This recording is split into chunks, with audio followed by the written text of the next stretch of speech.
అధ్యక్ష please please please please please అధ్యక్ష ఇప్పుడు అధ్యక్ష గౌరవ శాసనసభ్యులు హరీష్ రావు గారు నా పేరు తీసిండ్రంటే నేను అవకాశం ఇచ్చిన.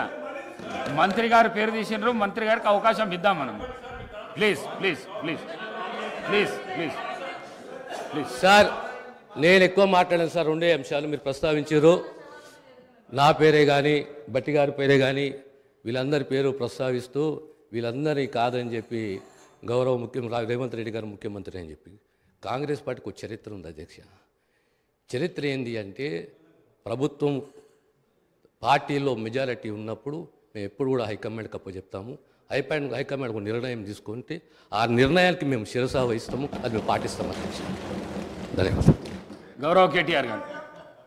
మేం చెప్పింది అదే అధ్యక్ష, మేం చెప్పింది అదే. తెలంగాణ ప్రజలు ఎన్నుకున్న ముఖ్యమంత్రి కాదు, ఢిల్లీ నామినేట్ చేసిన ముఖ్యమంత్రి అని చెప్తున్నాను. నేను కూడా అదే చెప్పిన. నేను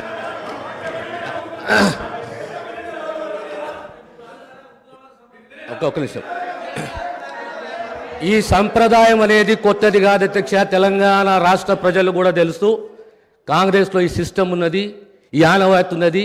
ఖచ్చితంగా కాంగ్రెస్ పార్టీ ఈ ఆనవాయితీ పాటిస్తుంది. ప్రతి ఒక్క శాసనసభ్యుడు కాంగ్రెస్ పార్టీ నుండి హైకమాండ్ని గౌరవిస్తాడు, హైకమాండ్ ఒక నిర్ణయాన్ని గౌరవిస్తున్న విషయాన్ని తమ ద్వారా గౌరవ సభ్యులు తెలియజేస్తున్నారు అధ్యక్ష. అధ్యక్ష అధ్యక్ష అధ్యక్ష నేను ఒక్కడిని మాట్లాడుతున్నాను ఇక్కడ నుంచి. ముఖ్యమంత్రి గారితో సహా 5 మంత్రులు ఇంటరప్ట్ చేస్తున్నారు.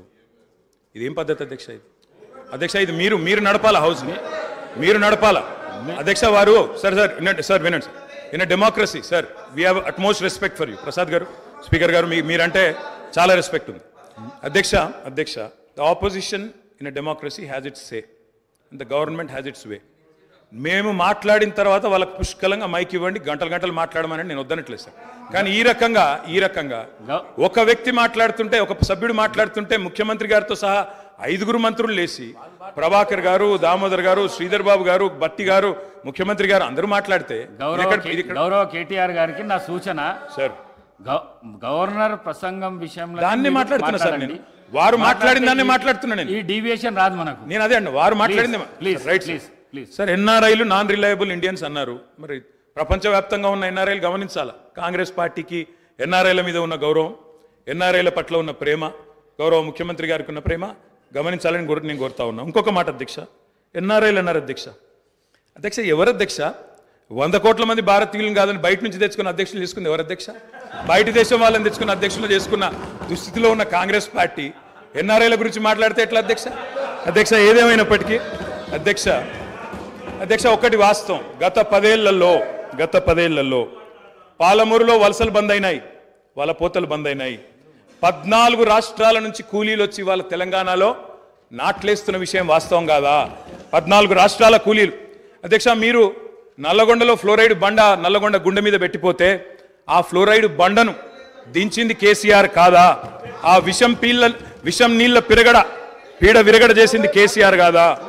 తెలంగాణను ఫ్లోరోసిస్ రహిత రాష్ట్రంగా పార్లమెంటులో ప్రకటించింది కేంద్ర ప్రభుత్వం కాదా? ఇది అబద్ధం అంటారా?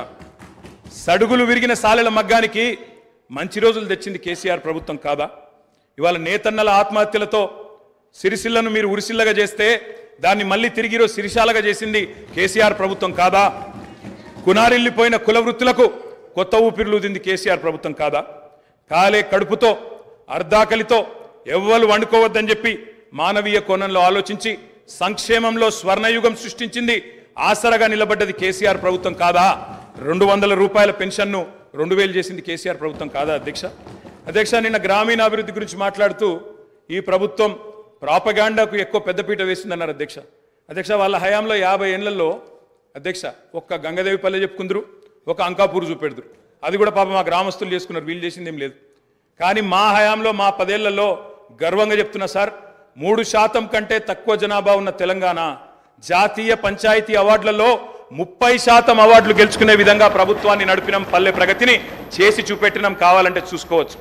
ఏ పల్లెకు పోయినా ట్రాక్టర్లు, ట్యాంకర్లు, ఏ పల్లెకు పోయినా ట్రాలీలు, ఏ పల్లెకు పోయినా డంపింగ్ యార్డులు, ఏ పల్లెకు పోయినా ఇంటి ముంగడయ్యాల నీళ్లు, బ్రహ్మాండంగా చెట్లు. ఇవి వాస్తవాలు కాదా అధ్యక్ష?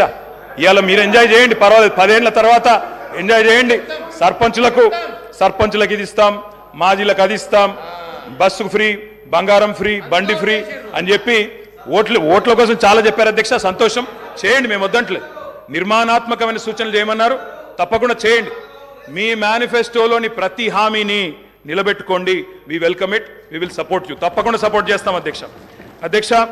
గత 10 ఏళ్లలో రక్తాన్ని రంగరించినాం, మెదళ్లను కరిగించినాం, ప్రాణం పెట్టి పనిచేసినాం. కాబట్టే ఇవాళ ఒక్కొక్క రంగంలో భారతదేశంలోనే తెలంగాణ అగ్రగామిగా ఉన్నది అధ్యక్ష. ఐటీ రంగంలో నిన్న వారు చెప్పినారు అధ్యక్ష, వారి అవగాహన, వారి పరిజ్ఞానం ఎంత ఉందో దాన్ని బట్టే చెప్పచ్చు.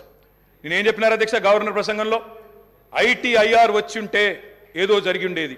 అసలు ఐటీఐఆర్ అంటే అక్కడ కూర్చున్న వాళ్ళు ఒక్కరికైనా తెలుసా అధ్యక్ష? అసలు అది ఏందో తెలియదు అధ్యక్ష. నేను అడుగుతా ఉన్నా, ఇన్ఫర్మేషన్ టెక్నాలజీ ఇన్వెస్ట్మెంట్ రీజన్ ఏం చెప్పిన అధ్యక్ష? అందులో ఇన్ఫర్మేషన్ టెక్నాలజీ ఇన్వెస్ట్మెంట్ రీజన్ ప్రపోజల్లో 2013లో ఆనాడు యూపీఏ ప్రభుత్వం పెట్టినప్పుడు ఏం చెప్పారు అధ్యక్ష? అందులో